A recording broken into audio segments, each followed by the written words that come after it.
Welcome in, everybody. It's Main Street Today time. One of my favorite journalists in this town is Brian Mansfield. He tells the stories of this town better than anybody. Man, the history and the buildings, and the big news on social media this week was the Exit Inn being sold. Crazy. Tell me what's going on, Brian. Okay. Well, technically, it's the building where the Exit Inn is that's been sold. The business itself is not sold. So it's two different things. It's kind of like it's kind of like recording and publishing rights. You've got the building, and then you've got the business in the building. And so the people that own the Exit Inn have leased the building for many years from the property owners. The property owners have decided to sell the property. The Exit Inn owners had hoped to be able to buy the property, but there is apparently some bad blood between them and the owners because of some preservation efforts and things that they've done on that block of Elliston Place in Nashville. And so the property owners accepted a competing offer from a company called AJ Capital Partners. And that's where it is now. Nobody knows exactly what AJ Capital wants to do with the building. The Exit Inn owners are hoping to be able to buy it from AJ Capital, but they haven't really said anything, so nobody knows where it goes from here exactly. What's the significance of this building? What does this building mean to music in this city? Well, the significance of the building is not much. It's kind of a dull looking building. That's one of the weird things in Nashville is in a lot of cities, the preservation efforts revolve around beautiful architecture and these great old buildings. In Nashville, you got these cinder block buildings where incredible history has happened. And the Exit Inn has been they were really the foundational rock club in Nashville, started in 1971. So this is their 50th year.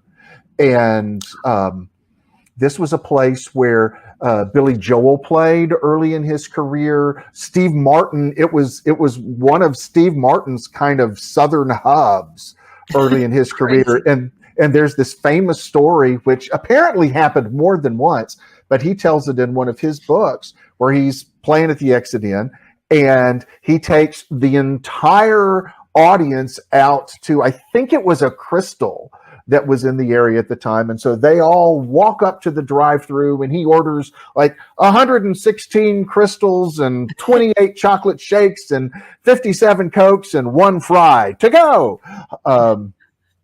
But that's a story that I remember reading about Steve Martin when I was in high school and he was blowing up on Saturday Night Live and everywhere. Had no idea it happened in Nashville.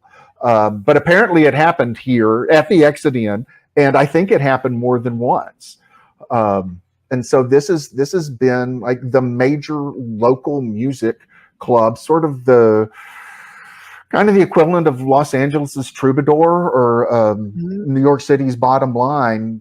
The function that those clubs served in those cities, the Exit Inn has been to Nashville. We've lost some important clubs like Douglas Corner over the last year. We have, and there are probably several others that are in some state of jeopardy. I think we will. The owner of the Station Inn recently died, and that's a similar situation where they don't own the building that they're in. I think they had a better relationship with the owner of the property than the owners of the Exit Inn did with theirs. But with the death of an owner, nobody knows exactly what's going to happen there. And it's the sort of thing that's happening all over the country. And I think we will probably lose a few more before it's all said and done. You do a beautiful job of historic buildings. Where can we find out more of your stories? It's on Facebook as the Nashville Musical History Tour. It's just brilliant. And today's post was about a soul singer that in a little nondescript house in Nashville. What was his name? His name was Arthur Gunter, and he wrote a song called Baby Let's Play House, which was Elvis Presley's first hit. It was a country hit. It actually was before he even made the pop charts. And the house that's there at that location is not actually the house that Arthur Gunter lived in. That was demolished, and what's there now is a Habitat for Humanity house that was built about 25 years ago. But I actually found his the address where he lived from arrest notifications in the newspaper in the 50s. But he was a big local blues singer and band leader. Had his own version of Baby Let's Play House, which was cut in 1954 for Excello Records, which was operating down on 3rd Avenue in Nashville. And then Elvis heard it, and he cut it the following year, and it came out, and that was his first hit. And then Gunter stayed around town for several years after that. He would play frat parties and country clubs and festivals and things like that, just all over the area. Never cut a few more records, never really had a bigger hit, never really had a national reputation. But I found one of the places that he lived during the late 50s after Elvis Presley cut one of his songs. That's just amazing.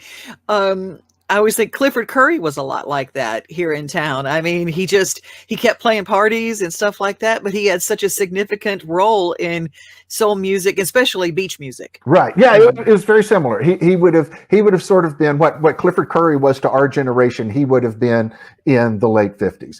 In fact, I found a party, I think it was for Battleground Academy High School here, that he played in the fall of 1957, and one of the people attending that party was Matt Gaden, who went on to write Everlasting Love and play the Exit In. He was one of the first guys that played the Exit In a lot. And a guy that you also profiled, his mother's house, which is no longer there, but is it where 100 Oaks is? Apparently the house was like between where 100 Oaks is and the Pepsi bottling, or I think it's Pepsi bottling plant nearby. So it was like one of these big stately mansions with lots of land.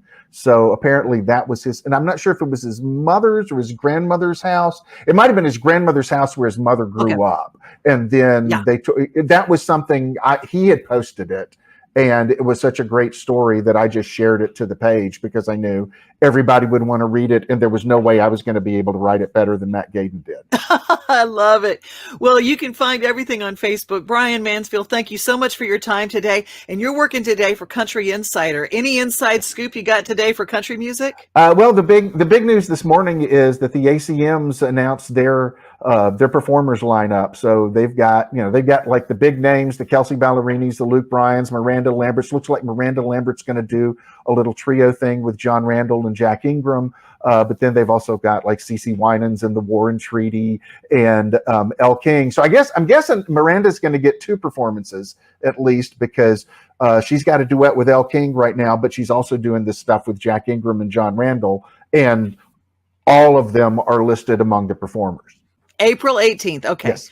I always find out by reading your column at countryinsider.com to find out everything that there is to know about what's music in this town. Thank you so much, Brian. Absolutely. Thank you, Devin. Take care. Bye-bye. You too. Bye.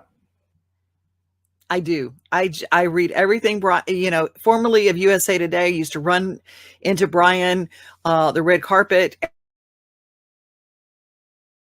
and about the music and the history of this town better than anybody I know.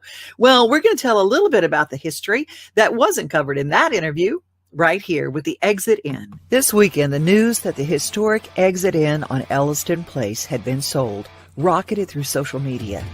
It has apparently been purchased by AJ Capital, the same group behind some really great new Nashville establishments like the Graduate Hotel and the renovation and repurpose of the historic May Hosiery Mill in Wedgwood, Houston. Chris Cobb, the owner of Exit In, partnered with Grubbs Properties to buy the building, made an offer of the asking price, but was informed another company had offered more. In the meantime, there's a GoFundMe that Chris has set up to buy the place, not going down without a fight. His Save the Rock Block campaign has always been his banner. But let's share a little about the history of this club. It's been serving the alternative, rock, and other than songwriter country formats in this town since 1971. Well, you don't have to look far for the history because it's literally written on the wall, with names of acts that include Jimmy Buffett, who played their opening night show, to Steve Martin, writing about Exit In his memoir. Even the famous Sting wore an Exit In t-shirt on the cover of Zenyatta Mondatta by the Police. Etta James, Johnny Cash, Linda Ronstadt, Talking Heads, Billy Joel, Muddy Waters, Leonard Cohen, the Red Hot Chili Peppers, Willie Nelson, Chuck Berry, Sharon Jones, Kings of Leon, Lucinda Williams, the Allman Brothers, Cage the Elephant, R.E.M., so many more. I can remember every show I saw there. The showcase where Montgomery Gentry got offered their record deal, Roseanne Cash, the Bodines, and the return of Tanya Tucker to launch her Grammy Award-winning album in 2019. It was grungy and it was cool, and there is literally music in the walls. There are a few clubs in this world with a history like the Exit In, and like other historic venues, it's in danger of disappearing. This year has been so hard on venues, shuttered for an entire year. We lost another very important venue because of that, Douglas Corner, last year. What can we do? Well, the first thing is to be aware. The music makers of Music City would have nowhere to make that music if it weren't for the venues that give them a voice and a place to play. And they have, at the Exit In, for over 50 years.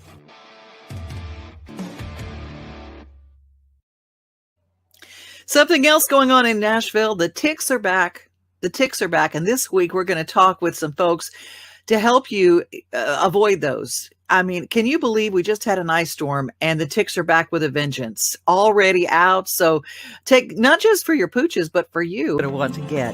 It's presented by some fantastic songwriters and some fantastic business folks and some fantastic entertainment people. It is called Pod Plays. Family-friendly audio dramas delivered in a podcasting format. It's like listening to a movie with the added bonus of discovering new and original songs written and recorded by Nashville's top hit songwriters and artists. You can turn it on, you can turn it up, and you don't even have to worry if the kids want to listen in because it's all family-friendly. Now be sure to tell everybody about the great stories and the epic songs that you will find on Pod Plays, available for Android phones or for iPhones at the Google Play Store or, of course, your iTunes Store.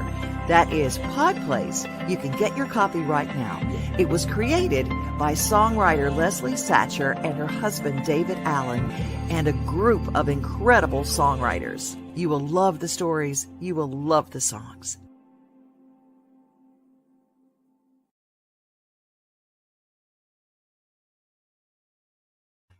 Pod Plays just launched last week, and already they hit the iTunes podcasting charts.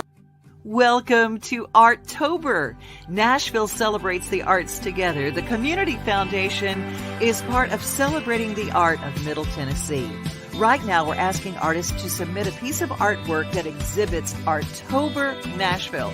It's full of vibrant colors and patterns and abstract designs. A theme idea must be submitted to go along with the work. For example, last year's theme was inclusion. So, inclusion was the theme of the artwork. April 30th, 2021 is the deadline to submit. In order to submit, you have to be a Middle Tennessee artist. You have to have colorful artwork, and it can be mixed media, 2D, painting, photography, printmaking, watercolor, etc. Just within the theme. High-res, PDF, ready files, or TIFFs or JPEGs or photographs are accepted. Your important dates now through April 30th. Submissions will be accepted for the Artober Nashville logo. The panel of judges will review the entries June 4th. The entrants will be notified of the decision. The winner and their piece of artwork will be announced in July. And Now Playing Nashville and Artober socials will display the work just like this. Artober Nashville, celebrating the arts together with the Community Foundation. Talk about celebrating the arts. City Winery is, speaking of venues, they are an incredible place to enjoy a meal. Brussels sprouts. Oh my gosh. I didn't even like Brussels sprouts till I had them at the City Winery. And trust me, you will walk over coals and broken glass to get them. It's Cordova's and Friends, and they will be starting their first show with let's see, who is, Brian Wright. Brian Wright. They will be there April 6th. It's the early show. Doors at 6. The show is at 7:30. You can get tickets at City Winery. But what I noticed at 3rd and Lindsley, and I've also noticed it at City Winery, if you're scared to go and see live music, this next story is how City Winery is making sure everything is clean, to get. Hi, I'm Michael Dorf, founder and CEO of City Winery. Though the world has undoubtedly changed, many are now taking their first steps back. As your local winery, intimate concert venue, restaurant, bar, and event space, we have always been a place to not only cultivate and consume wine, but also to meet friends while indulging your senses with food, music, art, and life. And we remain that establishment, accepting of all. Reopening is a process, but one thing remains consistent. Your safety and ours is of paramount importance.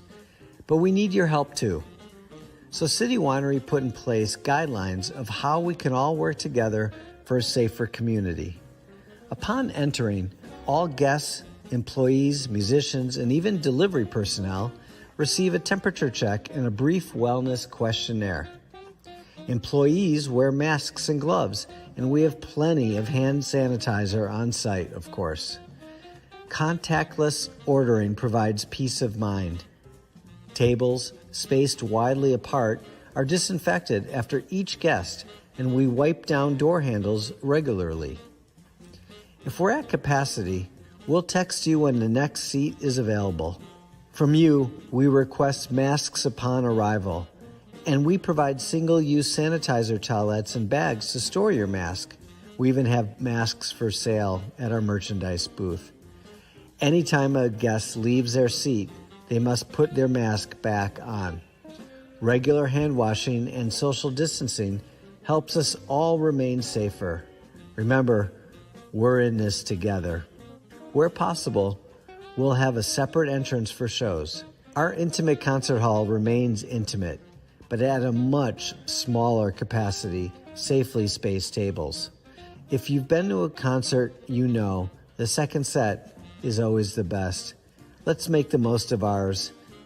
When you're ready to return, we're here for you. We've missed you so much, and we can't wait to welcome you home.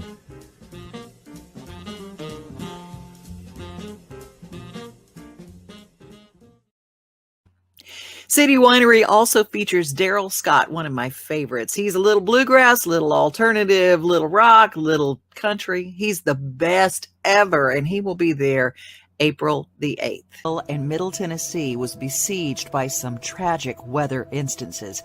There were fatalities, so many people lost property, and so many people had damage. Here are some important things to remember in Tennessee after a major weather or storm event when there's damage to your home or property.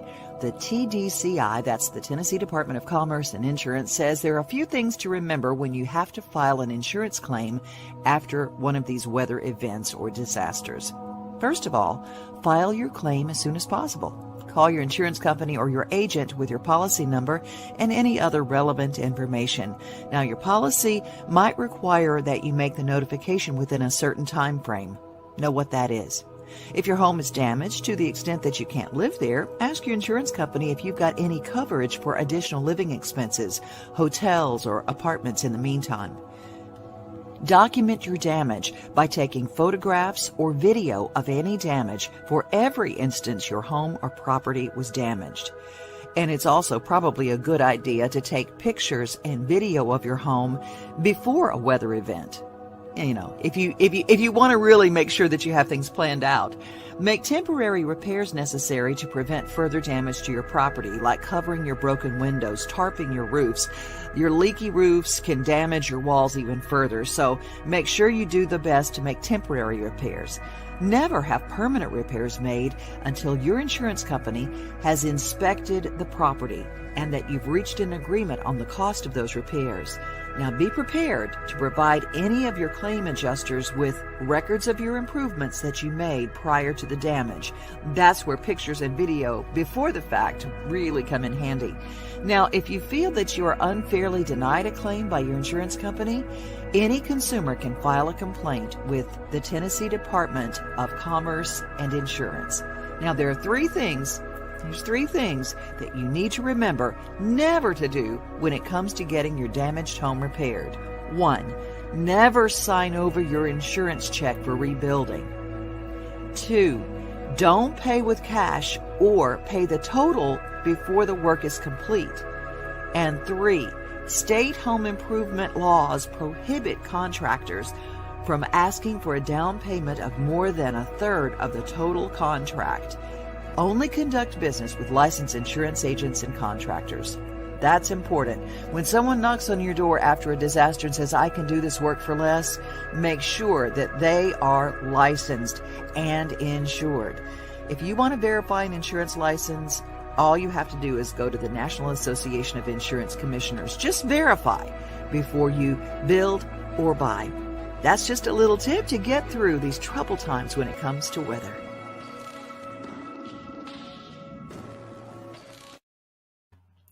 Well, a big thank you to Wild Weather US on YouTube for allowing us to use their footage, and also to the Pickville. Main Street Nashville, if you didn't know, is our new local paper, only it's digital. You can take it, you can read it on your phone, you can read it on your tablet, and you can read it on your computer. Wherever you are in the world, you can keep up with what's happening in your local neighborhood. Did you know that Main Street Nashville is live? With the Main Street Nashville e-edition, you can read online in its true printed format from anywhere in the whole world. It's all packaged in an easy-to-use digital format that puts you back in control. Main Street Nashville is a simple new way to interact with and consume news. Access the full e-edition of Main Street Nashville on your computer, tablet, or smartphone, and read whenever and wherever you want. All you have to do is subscribe by visiting mainstreetnash.com and clicking the subscribe button in the upper right-hand corner. It's so easy.